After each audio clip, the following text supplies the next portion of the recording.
Y también es importante que vayamos abriendo nuestra mente y que nuestros mitos y miedos no sean un impedimento para atender nuestra salud y tener una vida con calidad y bienestar. Órale, te dejo, ahora sí que el mando, Cas. Hola, buenas tardes a todos los que nos están viendo y escuchando. Agradezco mucho la invitación. Y bueno, pues como bien lo comentaba la psicóloga también, es importante abrir nuestra percepción y nuestra mente para poder tener un mayor acercamiento y tener una mejor calidad de vida. Y pues muchas gracias por la invitación. Cualquier duda, comentario, quedo a la orden. Y pues esperamos que les guste esta presentación.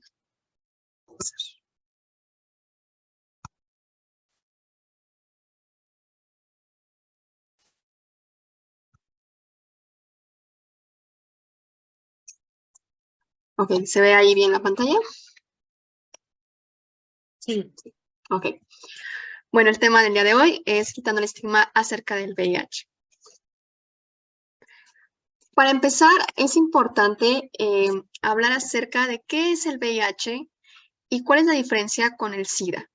El VIH, por sus siglas en inglés, se define como el virus de inmunodeficiencia humana. Es un virus que va a afectar principalmente al sistema de defensas de nuestro organismo, que bien conocemos como sistema inmunológico. ¿Cuál es la función de este sistema? Es proteger al ser humano de cualquier enfermedad que entre a nuestro cuerpo. Sin embargo, cuando un paciente es infectado con VIH, va a invadir a las células de defensa de este organismo, de este sistema, que son llamadas linfocitos de CD4. Este virus lo que va a hacer destruirlas progresivamente. Conforme él va sumando fuerzas, va a ir deteriorando y atacando principalmente a esas células de defensa. Entonces, una vez que esto ocurre, el VIH desencadena el SIDA. ¿Qué es el SIDA? Es una enfermedad infecciosa que significa un síndrome. ¿Qué es un síndrome? Es un conjunto de síntomas que aparecen a raíz de que se desarrolle, que va a ser un síndrome de inmunodeficiencia, porque, repito, ataca el sistema inmunológico adquirida. Es decir, esta enfermedad no es hereditaria, sino que es causada por este virus. A causa de esto pueden presentarse enfermedades llamadas oportunistas, como cuál puede ser, pues puede ser alguna comorbilidad como tuberculosis, puede ser alguna neumonía, pulmonía, hepatitis, o simplemente hay enfermedades que, por así decirlo, aprovechan esta desventaja en la que se encuentra nuestro cuerpo para atacarlos. Puede ser diarrea, pérdida de peso, fatiga. Y esto obviamente va a generar un deterioro en el cuerpo de la persona que tiene VIH. Ahora, es importante hablar de cómo vamos a detectar nosotros este virus. El análisis de VIH es la única forma de saber si alguien contrajo el virus y que tiene un resultado positivo, es decir, que tiene VIH. ¿Cómo se hacen esas pruebas rápidas? De manera muy breve lo voy a explicar. Son pruebas rápidas que se realizan en cualquier centro de salud o en los capacits. Obviamente también pueden hacerse de manera particular, de manera privada. Y las pruebas rápidas consiste en tomar una pequeña muestra de sangre, es una pequeña dosis que se hace con una punción, es un piquete similar al que se toma en la toma de glucosa. Se extrae una muestra de sangre, se pone en la prueba rápida y se le pone un buffer, que es el químico que lee la muestra de sangre y nos genera un resultado, ya sea reactivo o negativo. Este tiempo de espera de la prueba es de 15 a 20 minutos, son pruebas rápidas y tiene una seguridad del 90% de eficacia, el 90-95%. Nosotros en los Capacits siempre por seguridad aplicamos marcas diferentes de pruebas. ¿Por qué? Porque sabemos que en ocasiones puede haber un falso positivo. Entonces, para una mayor confidencialidad y confiabilidad, usamos siempre marcas diferentes. Entonces, es la única forma de saber si una persona está infectada con el virus del VIH. Ahora, es importante mencionar que estos estudios hay un periodo de ventana, que es decir, si yo tengo una práctica sexual de riesgo, que ahorita hablaremos más adelante de las vías de transmisión del virus, no me va a salir de un día para otro el resultado positivo. El periodo de ventana nos habla de un periodo de apertura en el que el virus tarda en desarrollarse dentro del organismo. Este periodo de ventana varía de mes y medio a 3 meses. Es decir, que estas pruebas detectan a partir de 3 meses, son las de tercera generación. Las de cuarta generación detectan a partir de mes y medio.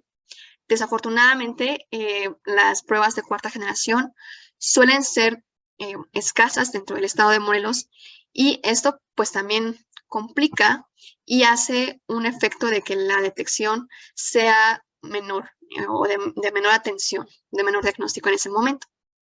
Entonces, una vez que tenemos este periodo de ventana, podemos ir a acudir a nuestro centro o al Capacit para realizarnos la prueba y saber nuestro resultado.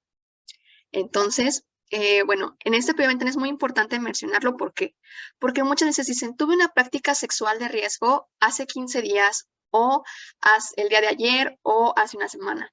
Entonces, siempre se le explica al paciente que la prueba va a arrojar un resultado anterior a esta última práctica de riesgo. O sea, todas nuestras relaciones sexuales de 3 meses hacia atrás. Y este periodo de ventana es importante para después darle un seguimiento y realizarnos nuevamente una prueba. Entonces, aunque tengamos un resultado negativo, es muy importante el seguimiento dentro de 3 meses para poder tener un resultado, pues, por así decirlo, mucho más confiable, mucho más seguro, y durante ese tiempo de espera tener prácticas sexuales seguras y protegidas. Ok, ahora, una vez, ¿qué pasa si tengo VIH? Si mi resultado salió reactivo. Bueno, el VIH hasta el día de hoy es considerado una enfermedad crónica. ¿Qué es una enfermedad crónica? Es una enfermedad de larga duración y de progresión lenta. Ya hablamos anteriormente que el VIH va a desencadenar el SIDA, que es el síndrome. Ahora, esto no ocurre de un día a otro o de una semana a otra. Esto va a tardar o a tener una duración de meses o incluso de años. Es decir, sí se puede, decíamos, llegar a una fase de SIDA, sí, pero no va a ser de una manera inmediata. ¿De qué va a consistir? De la calidad de vida del paciente, de las defensas del paciente y también del tiempo en el que él tarde en ser diagnosticado. E inclusive una vez que tenga un resultado, el tiempo en el que él reciba la atención a su tratamiento.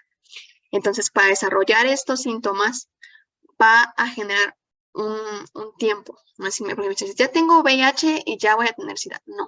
No es así. Entonces, ¿qué pasa cuando la persona tiene un resultado, se detecta y recibe una atención oportuna? Es decir, acude al Capacit, abre su expediente y comienza su atención.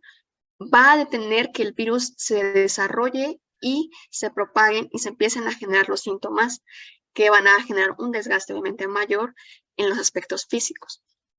Entonces, una vez que el paciente toma su medicamento, se habla de que la carga viral es indetectable. Esta carga viral es indetectable y es muy importante hacer este énfasis de que es indetectable. Indetectable es el objetivo del tratamiento antirretroviral. Es decir, indetectable quiere decir que hay tan poco virus en la sangre que no se puede detectar. Esa es como la definición científica. Pero el virus no desaparece, porque ha ocurrido en algunas consultas que he tenido que dicen, ya estoy indetectable, quiere decir que ya me curé. No, la persona que tiene un diagnóstico de VIH va a vivir con el diagnóstico toda su vida. El VIH no se cura, pero se controla. ¿Y puede tenerse una calidad de vida óptima? Sí, siempre y cuando el paciente tenga un buen apego al tratamiento y a su atención médica. Esta parte indetectable es muy importante. ¿Por qué? Porque aparte de controlar el virus y evitar que los síntomas se desarrollen, va a prevenir y a evitar que el virus se transmita a mis parejas sexuales. Entonces, eso es importante porque pues va a beneficiar que más personas tengan una infección de VIH. También es importante hablar de que una vez que el virus o la carga viral se controla, las células de defensas vuelven a aumentar. Como hablábamos en un inicio, las defensas obviamente se encuentran en un inicio disminuidas porque se encuentran de alguna manera también intentando defender al cuerpo, pero al mismo tiempo están siendo destruidas. Entonces tienen un doble trabajo. Pero una vez que el virus está controlado, es como una plaga. Una vez que controla la plaga, puedes volver a tener el recurso para volver a generar defensas. Entonces, ¿qué pasa? Pues la persona va recuperando y van desapareciendo estos síntomas o se evita que aparezcan. Ahora vamos a hablar de las vías de transmisión. La más extensa y la más frecuente es la vía sexual. Ok, ¿cómo se transmite el VIH? El VIH se va a transmitir mediante relaciones sexuales vaginales, anales u orales no protegidas. No protegidas se refiere a que no existe un uso del condón. Estas pueden ser, no importa la orientación sexual de la persona, ya sea una persona heterosexual u homosexual. En particular, también el sexo oral se considera una práctica de riesgo para la persona que pone el genital en la boca de otra persona. ¿Por qué? Porque si tenemos algún tipo de lesión dentro de nuestra cavidad bucal y la otra persona también tiene algún tipo de lesión y hay un contacto con la parte sanguínea, puede haber un intercambio de fluidos y entre el líquido seminal, preseminal y la sangre, y puede haber un riesgo. Obviamente, el riesgo es mucho menor que en la vía sexual anal o vaginal, pero sí es importante también decir que hay una probabilidad, sí le existe. Y bueno, es importante decir que 3 de cada 4 personas que se infectan es por vía de transmisión sexual. Ahora, como ya he comentado, bueno, se hace la transmisión del virus por intercambio de fluidos, ya sea también a través de las lesiones o heridas que se producen durante la penetración u otras prácticas sexuales, por donde los fluidos ingresan al organismo del compañero sexual. Existen muchas más probabilidades de transmisión de hombre a mujer que de forma contraria. Esto es muy importante mencionarlo y lo quise poner aquí porque muchas veces se tiene este estigma de que la mujer puede infectar al hombre y, como bien lo comentamos, sí se puede y sí hay una probabilidad, pero es menor, es mucho más baja. ¿Por qué? Porque la mujer segrega mucho menos fluidos y el hombre, muchas de las veces, esta es una parte también social y cultural que es muy importante también hablar de ello. Muchas veces un hombre heterosexual casado con familia puede llegar a tener prácticas sexuales de riesgo con otros hombres o con población trans, ya sea transgénero o transexual, y posteriormente tener una vida sexual activa con su esposa o su pareja estable. Entonces, cuando un hombre, entre comillas, heterosexual, tiene un resultado reactivo, suele echarle la culpa, entre comillas, o la responsabilidad a su pareja mujer. Es importante también hacer esta conciencia de que si bien sí hay un riesgo, es muy, muy bajo, ya que la concentración de fluidos y del virus en el flujo vaginal es menor. Y es muy importante también hablar acerca de que la transmisión del virus se da por medio de intercambio de fluidos, como ya he repetido. ¿Por qué? Porque el virus al aire, expuesto al aire, muere después de 3 minutos. Entonces, esta infección se da cuando en el intercambio de fluidos el virus entra al sistema inmunológico a través de la parte corporal sanguínea, al torrente sanguíneo, y se empieza a hacer la proliferación de este virus. Ok. Ahora, ¿cuáles son otras vías de transmisión que son también importantes hablar, pero que tienen una menor probabilidad hoy en día de que se transmita de esta forma? La vía sanguínea. Esta se da por compartir principalmente agujas o jeringas en pacientes que son usuarios de drogas inyectables. También suele ocurrir cuando se realiza algún tatuaje o perforación y el material quirúrgico no está estéril. Y también cuando se da en casos a lo mejor de algún instrumental que no está esterilizado y que no se tiene las medidas de sanidad para llevar a cabo algún procedimiento quirúrgico. Como principal población vulnerable encontramos, repito, a población de usuarios de drogas inyectables. ¿Por qué? Porque sabemos que en México en el consumo de sustancias no hay una higiene. Hay países como Estados Unidos, Canadá, que brindan herramientas a las personas para evitar la proliferación del VIH. Es decir, ellos brindan incluso las agujas o hacen que las personas, personal capacitado, les brinda herramientas para evitar que se infecten de VIH. Y la otra vía es la transmisión perinatal o vertical. ¿Esto de qué hablamos? De cuando hay una mujer que está infectada con el virus y está embarazada. ¿Y qué pasa cuando está embarazada y está infectada con el virus y no recibe una atención?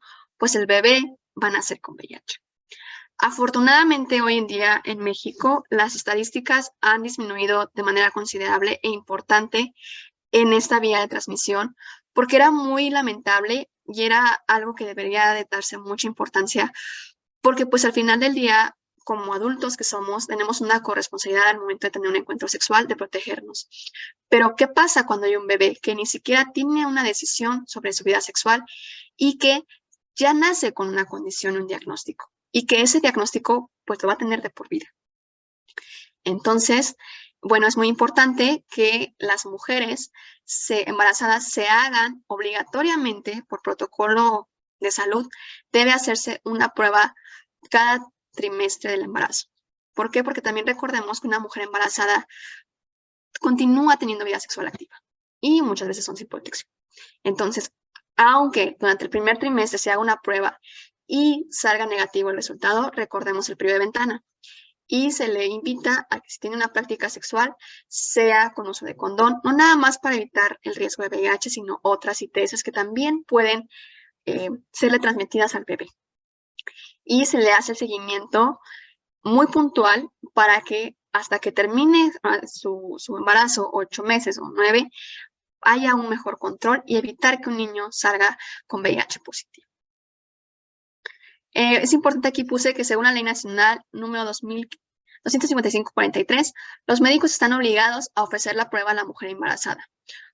Con tratamiento médico, cuando una mujer con VIH nos llega y la detectamos, es muy importante por esto la detección oportuna, tenemos que empezar el tratamiento de forma inmediata. O sea, si el día de hoy, por ejemplo, una mujer embarazada es detectada con VIH, mañana mismo tiene que estar ingresando al Capacits y recibiendo el tratamiento. ¿Por qué? Porque es vital que la mujer se realice su carga viral para conocer su estado clínico y empiece su tratamiento lo antes posible. ¿Por qué? Porque el medicamento también tiene un proceso de aceptación en el organismo y es importante también entablar esta vinculación de la parte emocional y psicológica con esta persona. Es decir, que tome el medicamento, que lo reciba, que se lo tome de la manera adecuada para evitar que su bebé nazca con VIH. ¿Y se puede lograr? Claro que sí. Con tratamiento médico, el riesgo de transmisión del virus al bebé es casi nulo, menor al 2% si siguen correctamente las indicaciones.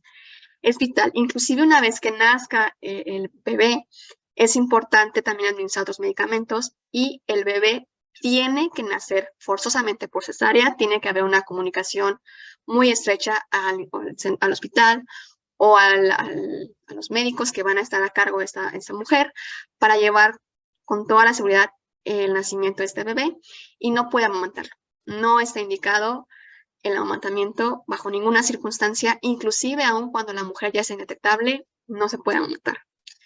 Incluso en el Capacits se le brindan un kit de apoyo a las mujeres embarazadas, donde aparte del medicamento y la atención de manera oportuna, se les apoya con leches en polvo, con pañaleras, con insumos, para también pues reducir el impacto económico que esto pueda desencadenar y que las mujeres abandonen su apego al tratamiento y que con esto lleguen a amamantar al bebé y desencadenando pues que el bebé adquiera el VIH.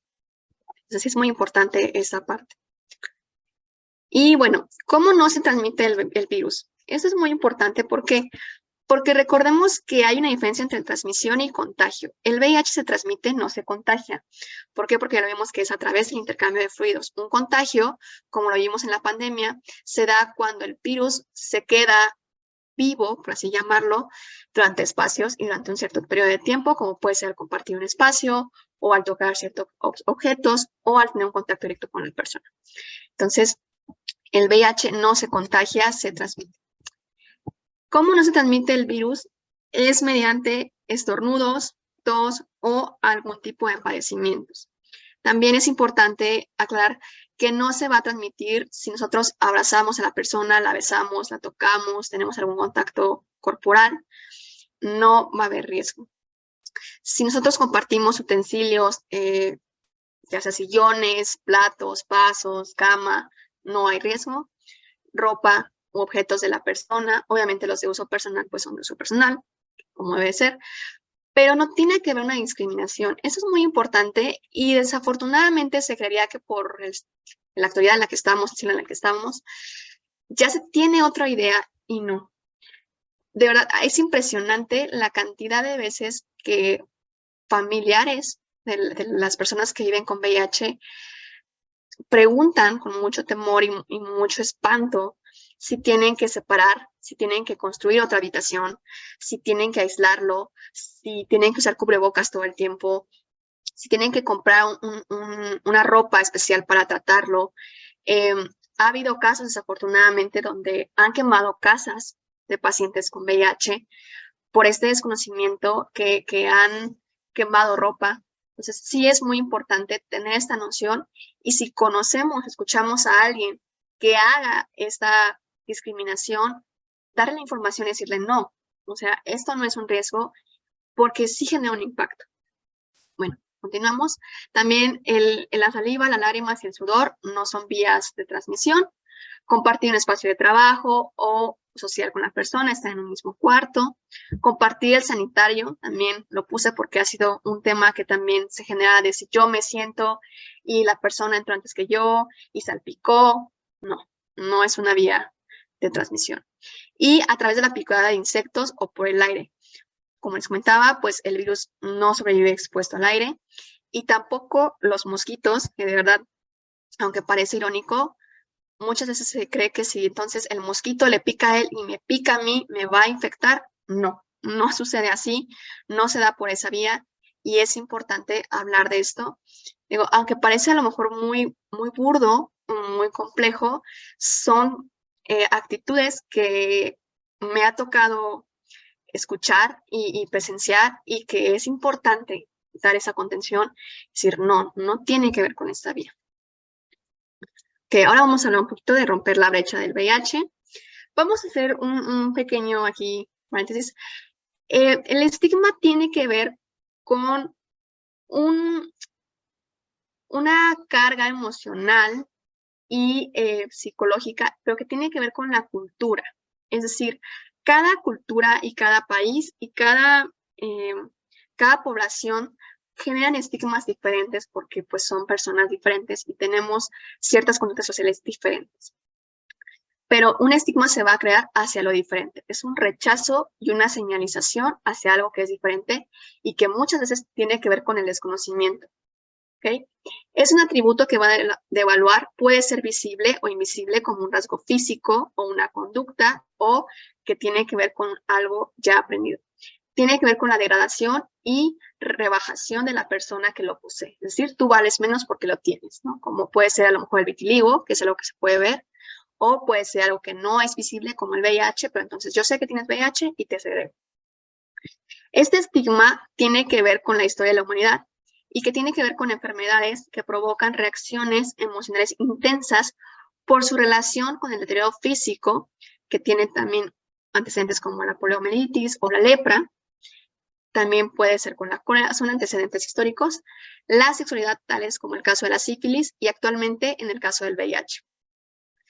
Este caso de VIH es mucho más impacto. ¿Por qué? Porque entonces se relaciona con que hay un deterioro físico, la sexualidad, y que puede desencadenar en muerte. Entonces, imagínense la carga emocional y psicológica que puede generar a una persona viviendo con VIH que se le estigmatice. Pues muchísima. ¿Por qué? Porque entonces ya nada más no es algo que yo tengo y que es visible y que también discrimina, no, sino que tiene que ver con el tabú del sexo, tiene que ver con el tabú de morir y con un deterioro físico. Entonces, también tiene que ver con la asociación de cómo se transmite el VIH.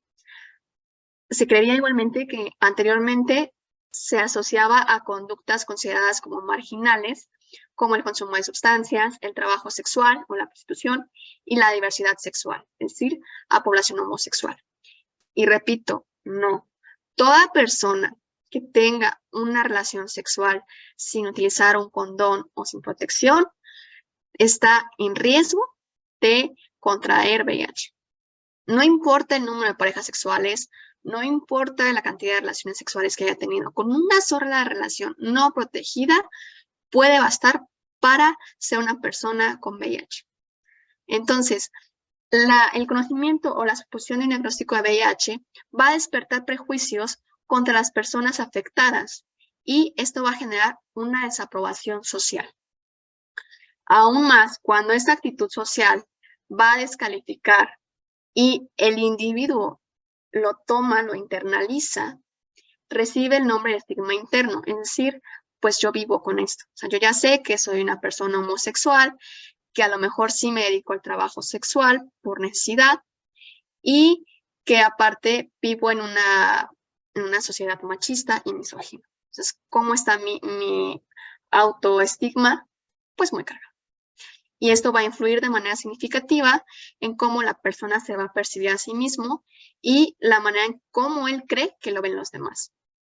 Esto va a conllevar a sentimientos de vergüenza, incapacidad y culpa que van a preservar en una forma negativa en la parte psicológica y social. Y esto obviamente tiene una repercusión a nivel físico y a nivel, pues también en la cuestión de su adherencia al tratamiento. ¿Por qué? Porque entonces, pues si yo tengo una baja autoestima y yo me siento marginado, pues ¿para qué me tomo el medicamento? ¿Para qué sigo bebiendo? Entonces no me adhiero y esto va a desencadenar una falta de atención oportuna. El estigma interno muchas veces paraliza a la persona que presenta pensamientos como no puedo hacerlo, no soy lo suficientemente bueno, nadie me amará, no merezco nada mejor y esto va a afectar, repito, pues la autoestima. Entonces, esto va a generar que el VIH pueda ser significado por los pacientes como una amenaza en varias áreas de su vida, como cuáles, pues en su bienestar general, aparato y autonomía corporal.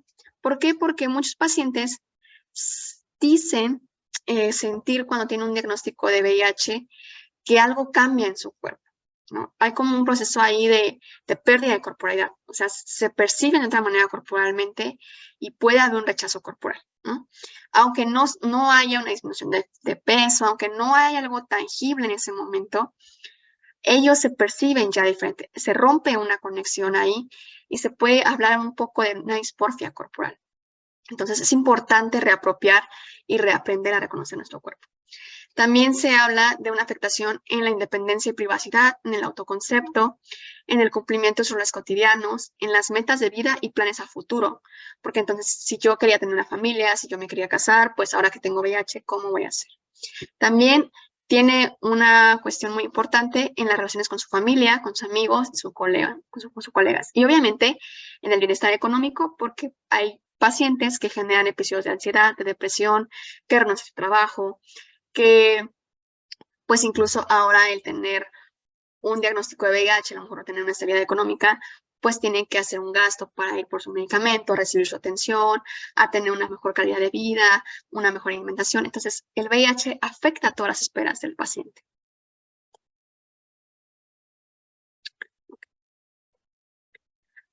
Ahora, continuamos con el tema del VIH y el pensamiento. Como ya lo mencioné, pues pueden tener sentimientos de vergüenza, culpa, baja autoestima. Algunas creen que el tener un diagnóstico de VIH es un castigo y que en lugar de replantearse este pensamiento, es como una cuestión ahí de decir, yo me lo merecía y entonces pues ya no me merezco nada. Ya no me merezco tener una familia, ya no me merezco ser amado, no me merezco tener una pareja, no me merezco... Y se aísla. Y bueno, ¿esto qué va a llevar? Pues que en una situación, pues en teoría extrema, pues haya un pensamiento suicida y conductas suicidas. Es decir, pues ¿para qué estoy vivo? Porque lo hice, me voy a morir, no valgo nada. Y muchas veces sí lo llevan al acto. Incluso hay pacientes que lo hacen con su propio toma de medicamento. ¿Por qué? Porque pues entonces, si yo tengo que vivir con esto, pues mejor uso esta herramienta para deshacerme y castigarme. Algunas personas van a manifestar conductas de aislamiento en sus entornos social, familiar, laboral, educativos o de salud. Por lo mismo, ¿no? Porque hay una persona en depresión, una persona que no está siendo aceptada, que no se siente acompañada, que no hay una valoración. Ese sentir y actuar están basadas en el temor a ser blancos de murmuraciones, ser insultado o amenazado verbal o físicamente, y el miedo a no poder entablar una relación de pareja. Repito, a pesar de que estamos en un entorno en teoría mucho más moderno y más abierto y con más acceso a muchas redes sociales, se creía que el estigma y la discriminación son menores y no. Hay mucha homofobia, hay mucha transfobia y en el tema del VIH se llama xerofobia, Es decir, hay una fobia a las personas con VIH. Entonces, inclusive hay una categorización, una marginación a que si hay una persona que se dedica a hacer sexoservicio ya tiene VIH y no es así. O hay una persona homosexual ya tiene VIH y no. Es volver a etiquetar y no necesariamente tiene que ser así. Entonces, sí hay agresiones a personas con VIH, hay un rechazo por la forma incluso de a veces en la apariencia, ¿no? Cuando son personas que hay una fase de SIDA, sí hay un deterioro a veces físico, ¿no? Un cambio en el tono de la piel, una pérdida de peso. Sí hay signos que nos pueden indicar de una persona ya en fase de SIDA. Entonces, ahí está el sidoso. Pero eso le pasa por andar de promiscuo, ¿no? O sea, y con palabras mucho más altisonantes. Entonces, obviamente esto que hace, pues, una marginación y una disminución de la autoestima. Y lo último, el miedo a tener una relación de pareja es muy importante. ¿Por qué? Porque es una de las preocupaciones mucho más frecuentes de una persona, hombre o mujer, que vive con un diagnóstico de VIH. Voy a volver a tener una pareja, me voy a volver a enamorar, voy a volver a tener una vida sexual activa plena o voy a estar solo. Entonces, ¿y cómo se lo digo? ¿No? ¿Cómo le comparto mi diagnóstico? ¿Cómo espero que alguien me ame, ¿no? Con esto, con esta carga. Entonces se vive muchas veces como una carga, cuando no debe ser así.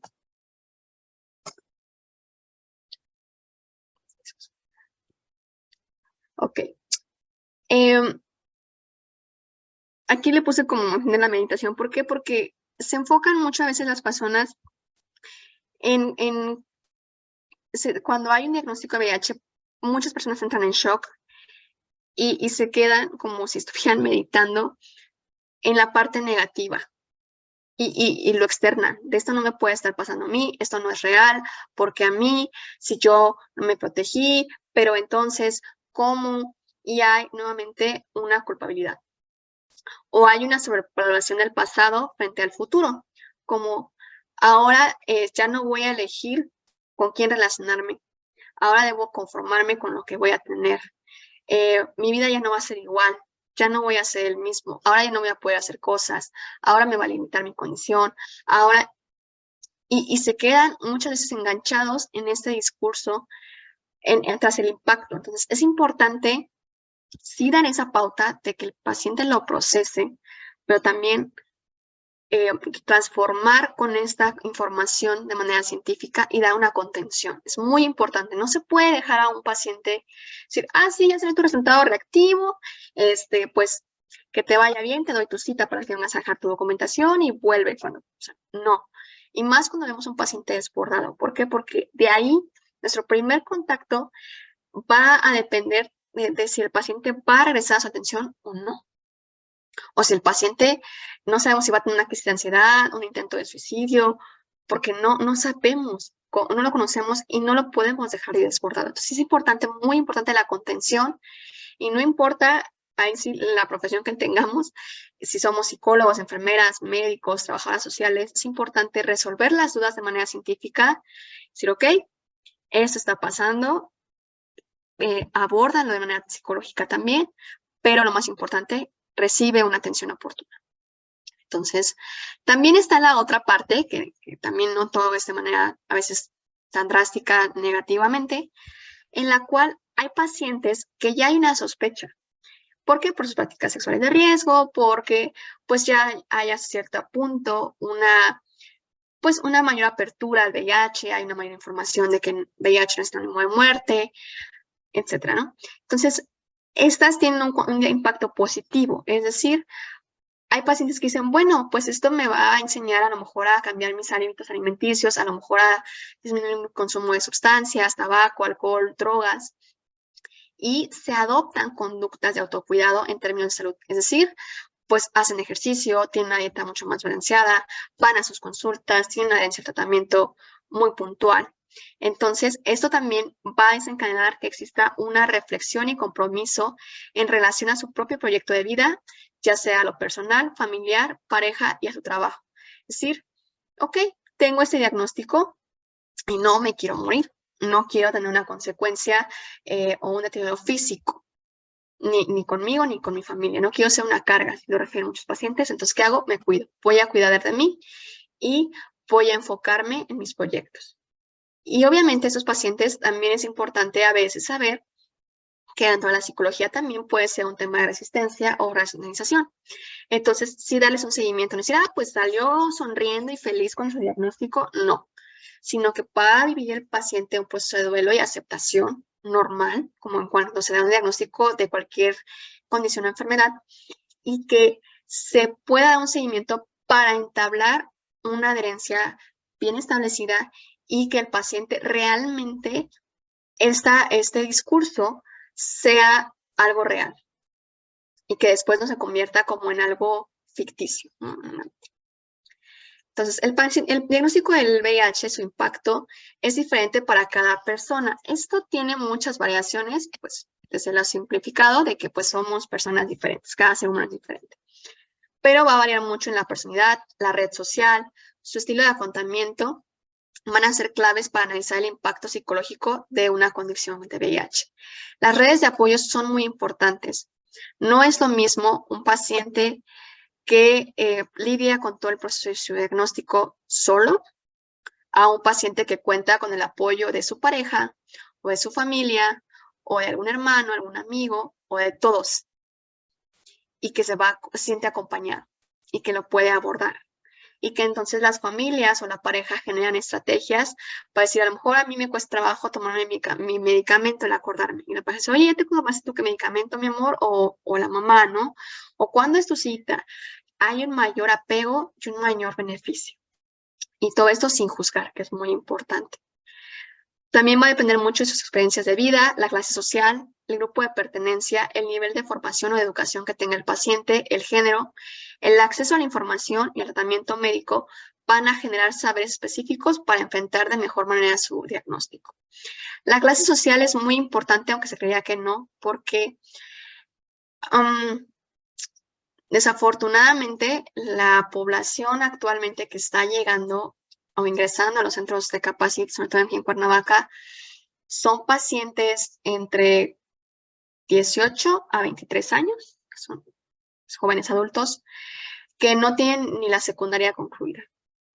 Entonces, son pacientes que no tienen un conocimiento del VIH, que son de comunidades pues lejanas, Jojutla, Tetecala, Miacatlán, y que no cuenta con los Puente de Ixtla, o sea, que no cuenta con los recursos, que no tienen un apoyo social o familiar y que pues obviamente tienen prácticas sexuales de riesgo a muy temprana edad, estamos hablando de 12, 13 años, que inician su vida sexual, y que algunos de ellos incluso se dedican al trabajo sexual por necesidad.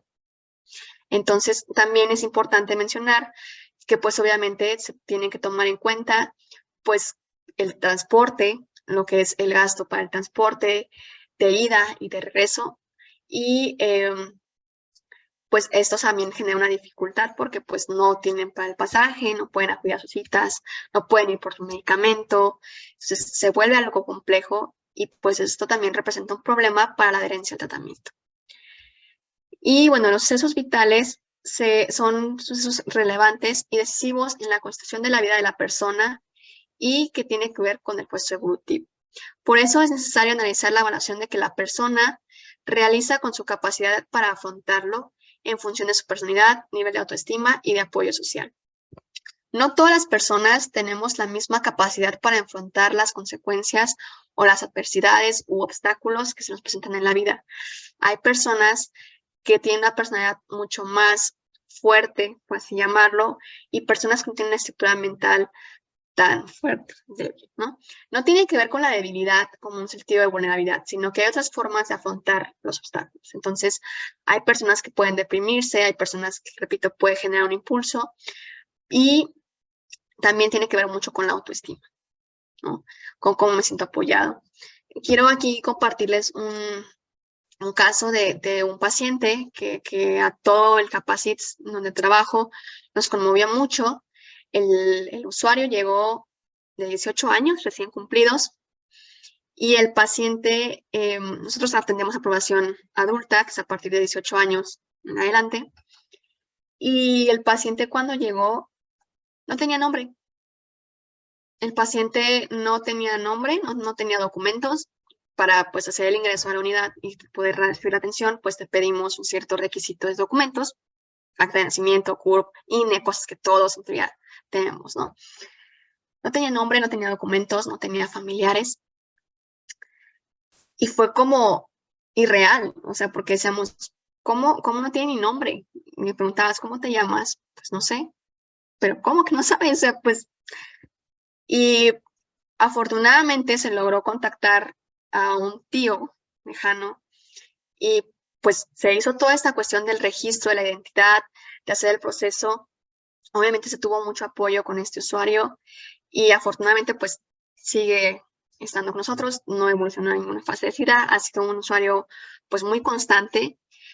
No tiene obviamente una cuestión de estudios, no sabía leer, no sabía escribir, no entendía nada, su proceso cognitivo estaba pues frenado totalmente, ¿no? Afortunadamente se logró hacer este registro y se logró también brindarle una oportunidad para que pues con el apoyo de este familiar, del tío en ese momento, pues se lograra incluso pues regular, meter a escribir, enseñar a leer, porque pues es clave, o sea, muchas veces los pacientes llegan a la consulta médica solos, tienen que firmar documentos, tienen que explicar al médico cómo tomarse el medicamento, en qué horario, cómo...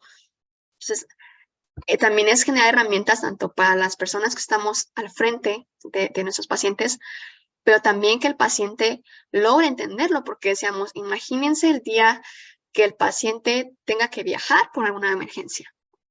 O sea, necesitamos que ellos también generen capacidades para valerse por sí mismos. Entonces, repito, parece como que no pasa en la actualidad, pero sí pasa. Y bueno, ¿qué preguntas suelen hacerse comúnmente las personas que viven con VIH? Bueno, estas son algunas preguntas que yo tomé de algunos pacientes y es, ¿cómo se le cuenta a mi pareja sobre el diagnóstico? ¿Cómo se lo digo? Es difícil formar una pareja teniendo VIH en el caso de que no se la tenga. Tendré que comunicar de manera inmediata mi diagnóstico a mi pareja, ya sea casual o no. ¿Cómo es tener una relación discordante y donde uno está infectado y otro no? ¿Seré etiquetado como promiscua o prostituta en el caso de una mujer? ¿Seré etiquetado como homosexual o promiscuo en el caso de un hombre? ¿Cómo voy a incorporar el condón, el preservativo, a mi vida sexual cuando nunca antes lo usé? ¿Voy a perder una erección al incorporarlo? ¿Podré formar una familia? ¿Podré tener hijos sin VIH? Esto es principalmente de las mujeres. ¿Podré conseguir un trabajo? ¿Me haré siempre la prueba y seré discriminado por esto? Esto también es en relación a la parte laboral. Muchas veces en los empleos se les pide a los aspirantes que se lleven a cabo una prueba de VIH y cuando son pacientes seropositivos, obviamente hay un temor. Y es importante también decir que sí, la prueba va a salir positiva cuando el paciente no tiene un tratamiento, ya hay una carga indetectable. Entonces, pues imagínense. Y muchas personas son rechazadas o discriminadas por tener VIH y se les niega la oferta laboral. Sabemos hoy en día que eso está, pues puede ser penado o multado, no se puede mandar por discriminación laboral, pero muchos pacientes no quieren enfrentar esa situación de decir, yo fui discriminado por tener VIH, o sea, prefieren ahorrarse toda esta revictimización y decir, pues busco otro trabajo. O también, pues deciden emprender su propio negocio, pero se cierran oportunidades laborales que pues generan un incremento y una estabilidad a su estilo de vida. Debo informar mi diagnóstico a la parte laboral, a mis jefes, a las personas que están a cargo. La medicación tendrá efectos secundarios que afectarán mi apariencia física. Eso es muy, muy común. Si yo tomo el tratamiento, me voy a quedar calvo, me voy a volver obeso. En la parte de las mujeres, sobre todo, hay una preocupación muy importante en qué le va a pasar a mi cuerpo. Voy a engordar, voy a adelgazar, me van a salir granos, me va a cambiar la cara. Hay mucha preocupación en torno a eso y es muy importante mencionarles que no sí genera un efecto secundario el medicamento en torno a otros aspectos. Sí puede haber un aumento de peso propio del medicamento y por lo cual es importante tener una dieta balanceada y también generar con la cuestión médica un enlace entre los antecedentes hereditarios, es decir, si hay diabetes, si ya hay un antecedente de obesidad mórbida, hipertensión, para tener en cuenta y el médico adecuar el medicamento que mejor le favorezca a cada paciente. Entonces, sí es importante, también por eso se hace toda una historia clínica, se da toda una cuestión médica importante, que es importante al momento de la detección del paciente, decir que toda la información que a él se le pregunte tiene que ser con la mayor honestidad posible, porque eso puede también ser una mejor relación entre el medicamento y pues los efectos y su tratamiento, ¿no? Que no tenga alguna complicación. Y bueno, ¿cómo voy a sostener el tratamiento por tantos años? Hay pacientes que me dicen que si ese medicamento va a causar un desgaste en un año. Y no. O sea, todo medicamento usado por tiempo prolongado genera sí un problema, ¿no? Renal y todo lo que hace, ¿no? Al tomar alcohol, todo va a tener un deterioro, sí, pero no es inmediato. Y volvemos a lo mismo.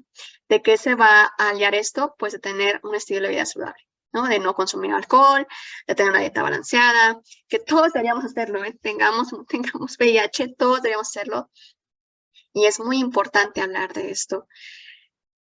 También hay una parte muy importante que a veces nos comentan, sobre todo cuando hay un caso de que una persona salió con VIH y le sugerimos en la prueba rápida, pues que si tiene una pareja estable, le comunique el diagnóstico. Hay una sugerencia. ¿Por qué? Porque entonces, lo que quería comentarles, muchas personas nos dicen que tenemos la obligación como personal de salud o servidores públicos de generar ese diagnóstico. Nosotros decirle, mira, saliste positivo o reactivo a tu prueba, espérame aquí, traes a tu pareja, pásale porque le voy a decir. No, no estamos obligados y no tenemos esa capacidad ni facultad. Ningún servidor público puede hacerlo. Inclusive cuando ustedes lleguen a realizar una prueba, se les da un consentimiento informado para que lo lean y lo firmen. Se da una plática de generalidades del VIH y se les hace la prueba y se les da una plática post, que es hay alguna duda, el uso del condón, etc. En ese consentimiento informado es muy importante, ahí viene de hecho, que el personal de salud no puede dar un resultado a nadie que el paciente no lo decida en ese momento. Si el paciente solicita que esa persona le diga el diagnóstico a su familiar, mamá, pareja, quien lo venga acompañando, se le puede hacer y el paciente debe estar presente. Pero sí nos hemos enfrentado con usted tenía la obligación de decir y no. Y hay personas, desafortunadamente, en diversos sectores de salud que lo hacen. Que le dicen, el paciente, supongamos, ¿no? Cassandra Magadán salió positiva a VIH y lo gritan en toda la sala de espera.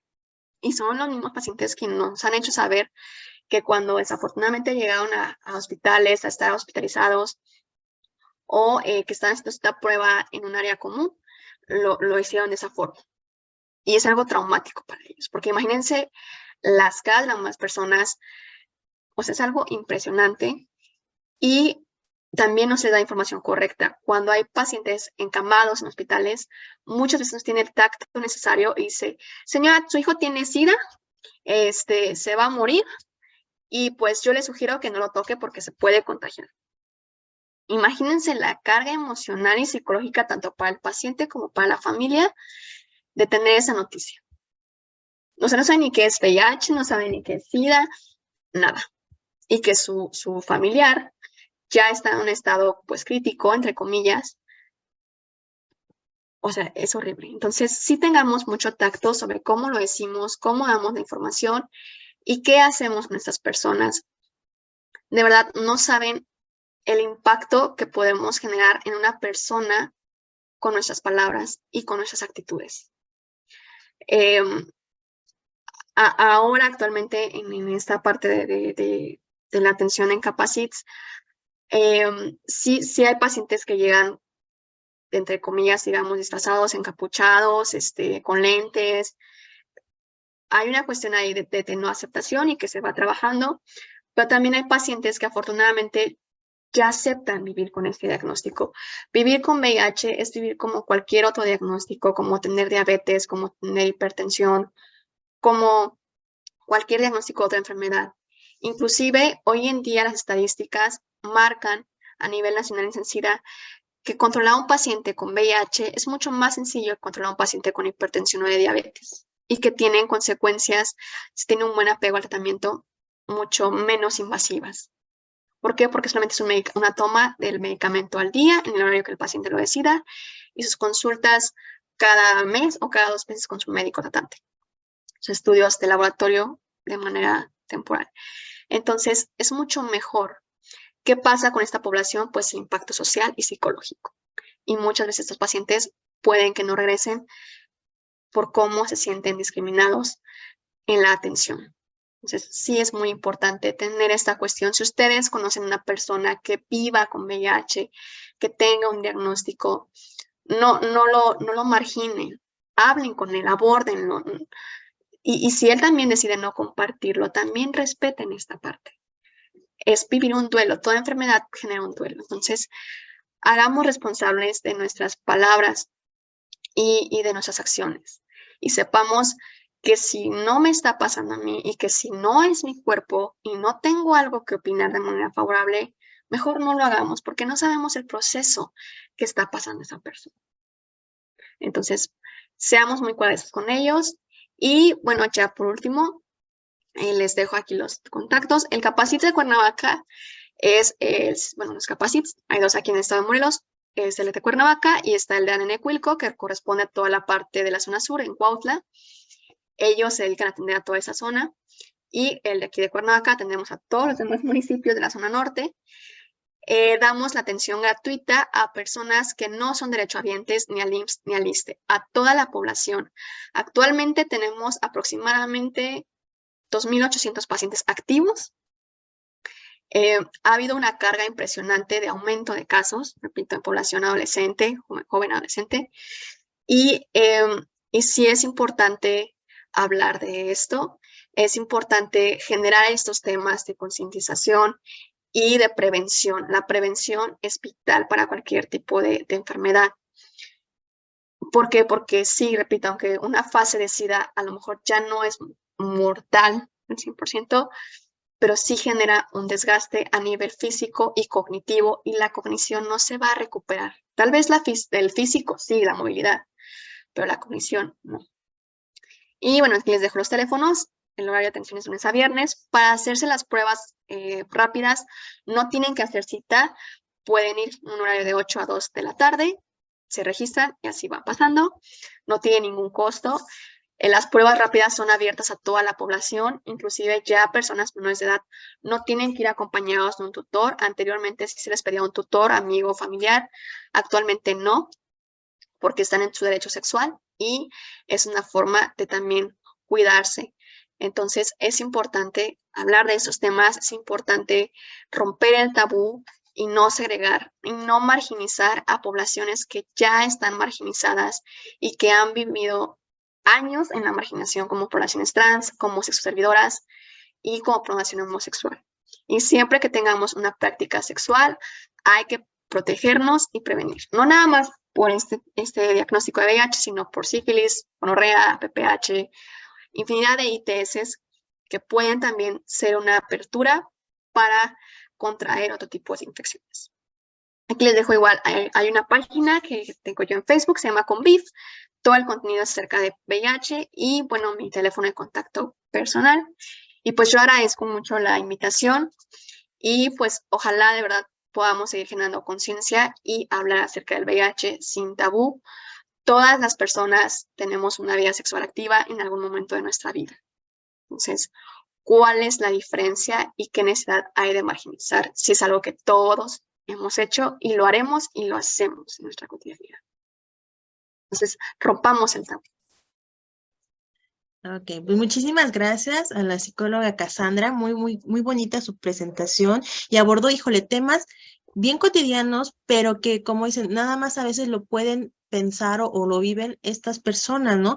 Pero es importante que la misma sociedad sepa esto de cómo nosotros también somos importantes para apoyarlos e incluso cómo podemos también a nosotros marginarlos y discriminarlos y cómo eso afecta también su vida. Entonces es importante que también todos nos informemos y creemos una mejor sociedad, ¿no?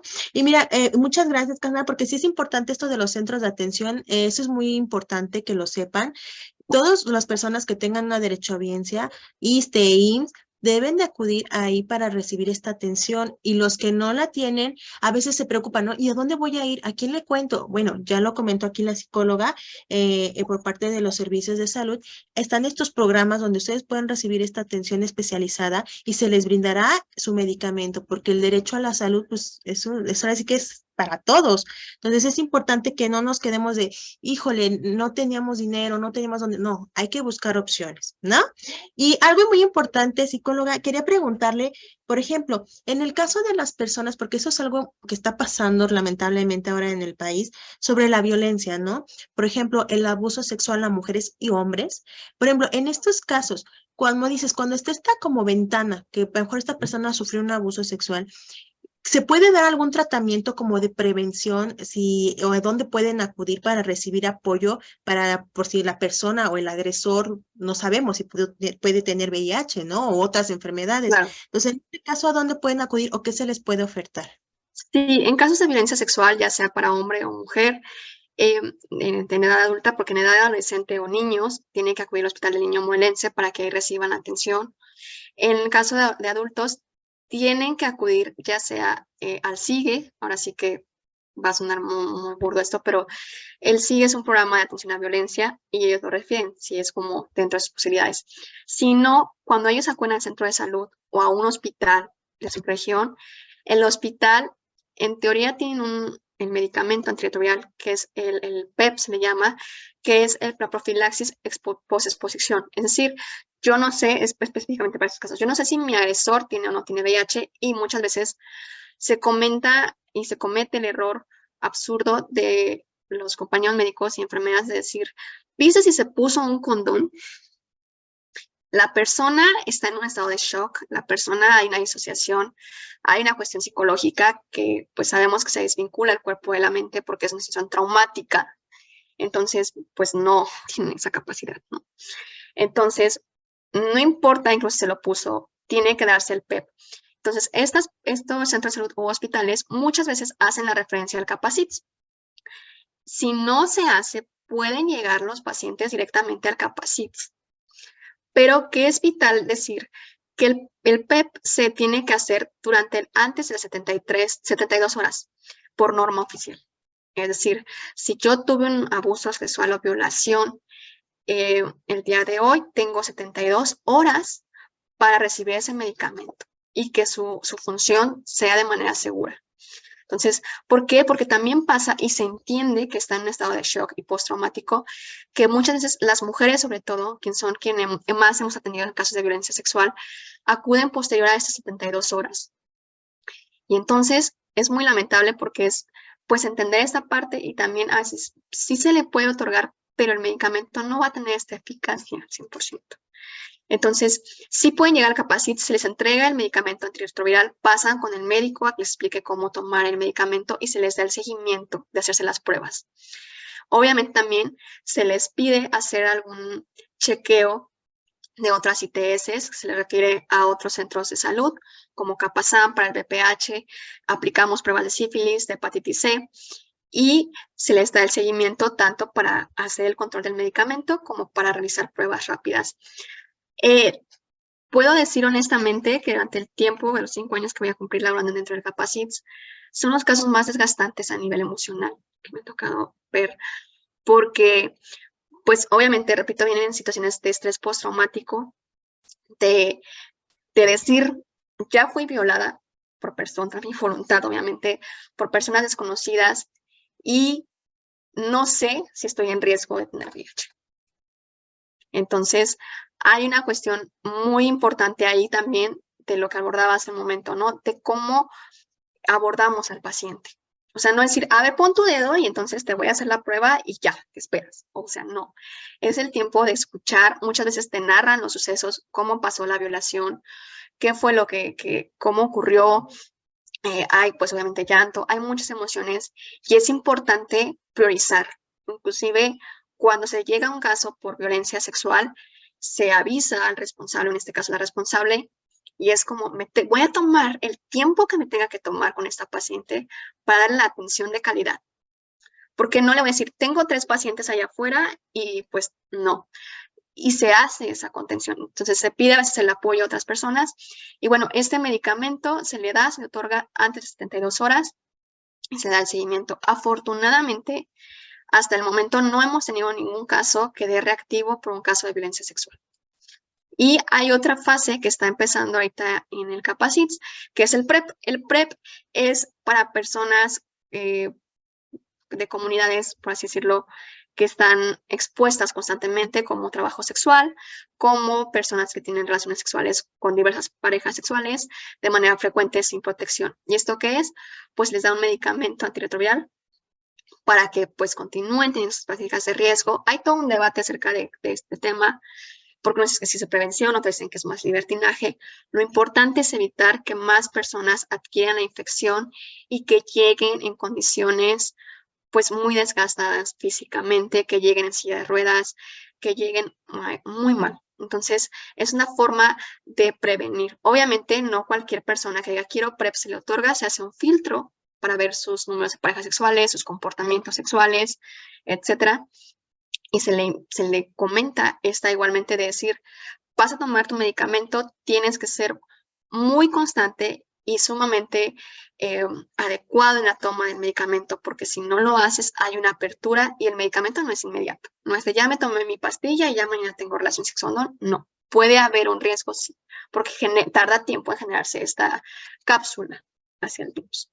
Entonces, sí se da este medicamento del PrEP para personas o mujeres o personas que sufren violencia sexual y por reglamento, por norma, todos los hospitales como el Parres, Hospital de Temisco, Jojutla, hospitales de atención grande, tienen un código violeta, que es para casos de violencia sexual, y ellos pueden administrar, porque te repito, si a lo mejor dices, bueno, vengo de una comunidad que está muy alejada y no tengo para transportarme hasta Cuernavaca, puedes acudir, pero que sea antes de 72 horas. Ahora, otra parte importante es que no están obligados las personas que viven violencia sexual a declarar. Es una barrera que nos ha costado mucho a nosotros como Capacits desbloquear. ¿Por qué? Porque si entonces tú no denuncias tu agresión, no puedes tener acceso a recibir el tratamiento. Entonces la persona es como, prefiero no recibir el tratamiento a denunciar por temor, ¿no? A la inseguridad que vivimos hoy en día. Y no están obligados a levantar su denuncia. Si ellos deciden hacerlo, adelante. Pero eso no es un impedimento para que reciban la atención, porque como decías tú, el derecho a la atención a la salud y a los medicamentos es un derecho fundamental. Y muchas mujeres no llegan o llegan nada más para el seguimiento después a sus pruebas y nos han comentado, es que me dijeron que si yo no denunciaba, no me iban a dar mi medicamento y decidí no denunciar porque a lo mejor mi violador, mi abusador es mi familiar y no puedo hacerlo. Entonces, es algo, pues obviamente, repito, pues frustrante, pero que sí es importante también ir avanzando. No se puede condicionar así, es un tratamiento, ¿no? Entonces, eso es muy importante y muchas gracias. Digo, aquí, por ejemplo, ella comenta sobre los centros que hay en Morelos, pero estos también pueden ser, si nos ven de otro estado, también en los hospitales que son parte de servicios de salud de su estado, cuentan con estos tipos de programa, e incluso hay estados donde tienen programas más amplios, pero sí es importante que ustedes, híjole, se animen, se atrevan a cuidarse y velar por su salud, porque eso es muy importante, ¿ok? Pues muchísimas gracias, la psicóloga Cassandra. Vamos a dar ya el cierre. Vimos comentarios de que comentaban aquí, Alfredo, que muy bonita información. Gracias por Otra conectarse. muy bien explicado. Entonces, espero que esto les sirva a las personas y que se vayan animando y que te puedan contactar si a veces queremos como dices, este anonimato, ¿no? A veces no queremos que la gente se sepa o algo por esta situación de discriminación y estigma, pero es importante que no nos neguemos a tener este apoyo, ¿no? Entonces ahí la pueden contactar.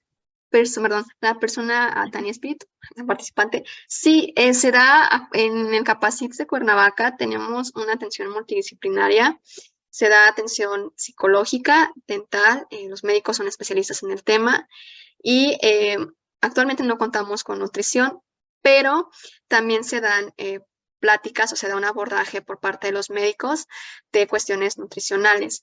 Es importante recalcar que el Capacit, como bien comentaba, es un centro de atención especializada. Entonces, la atención de todos los que estamos ahí colaborando, trabajando, es especializada en temas de VIH.